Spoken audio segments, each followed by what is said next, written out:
Hey everybody, Joe Joseph here for thedailysheeple.com, and this is your news shot. So to wakingtimes.com we go.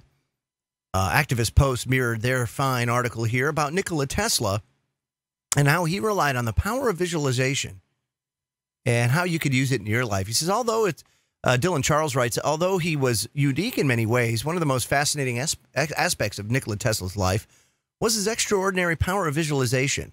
He was gifted with an unusually vivid imagination, and even from a very early age was able to see things others couldn't. He used to talk about how he could shut his eyes and actually see the inner workings of devices he hadn't even created yet. I mean, that's just how far he went as far as his visualization is concerned. This mental faculty, of course, has a profound effect not just on his career, but anybody that possesses this type of visualization technique. And some of his most famous inventions, such as the AC motor and the Tesla coil, were envisioned in absolute detail in his mind before he ever set anything to paper. Tesla, of course, was ahead of his time in many regards, but his power of visualization harkened back to the original mystery schools. As noted in the Kabbalion, which is based on the ancient tradition of Hermeticism, the all is the mind. The universe is mental.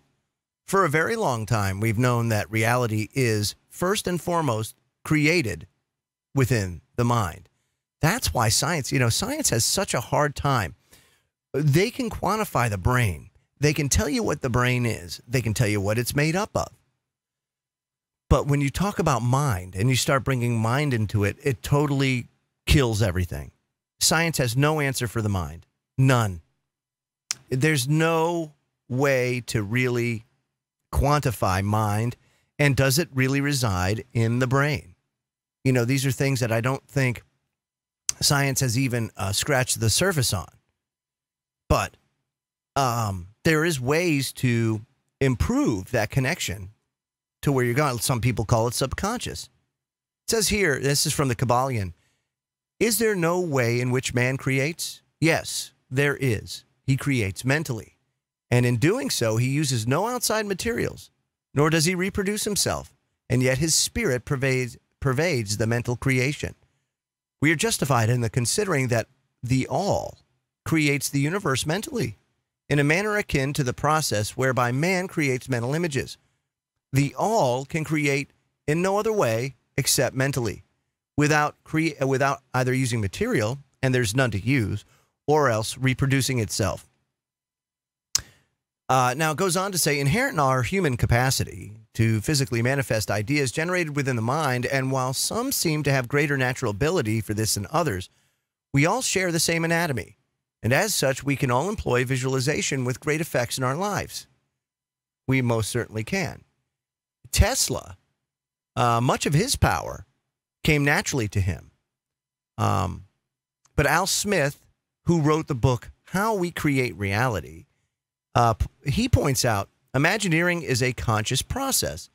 Bernard Carlson explains that it was an intentional practice of combination of imagination, design in the mind's eye, and persistence. That's something, of course, that we don't have anymore. How many Teslas, how many Edisons have we snuffed out because we have created a social construct here in Western civilization, public school, where we cookie cutter the education process, which of course is the most illogical thing to do to beings that are not cookie cuttered at all. We're all unique.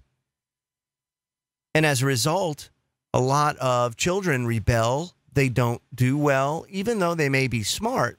They just can't succeed in a public school setting. And so what happens? Instead of adapting to their specific needs, and don't get me wrong, I mean, public schools do try to adapt with individual education plans and all this kind of stuff, but you cannot stick children in a cinder block room for hours on a day and think that that's the way they're naturally designed and wired to do it.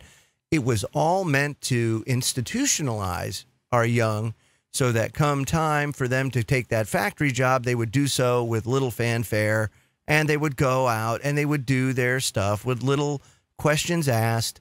They would make a decent wage, and they would shut up and they would do what they're supposed to do. Of course, now with the introduction of AI, with free trade agreements that have basically totally blown up the manufacturing capability of the United States, now you have a system in place that has not adapted to the modern day economy. And because of that, that's causing issues in society. But also, just the process itself is so toxic to children that you have thousands upon thousands, if not millions of children that have to be on constant antidepressants or Ritalin or Adderall or any of these stimulants just to pay attention. And we haven't even grappled with the side effects, the long-term side effects of using these on children at such a young and developmental age.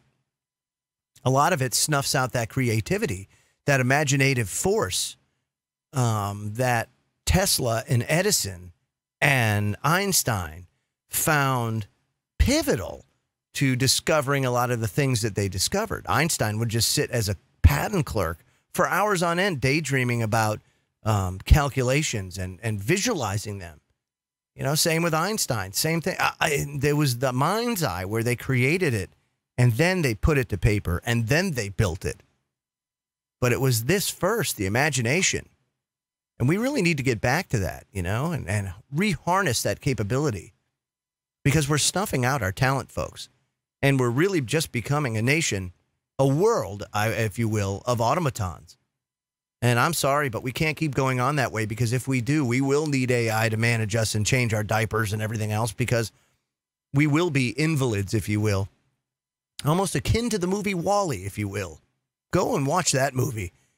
By the end, technology has made humans so lazy that they can't get off their anti-grav daybeds anymore. No bueno. I'm Joe Joseph.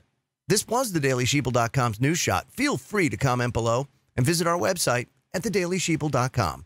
#WakeTheFlock Up. Have a great day, everybody.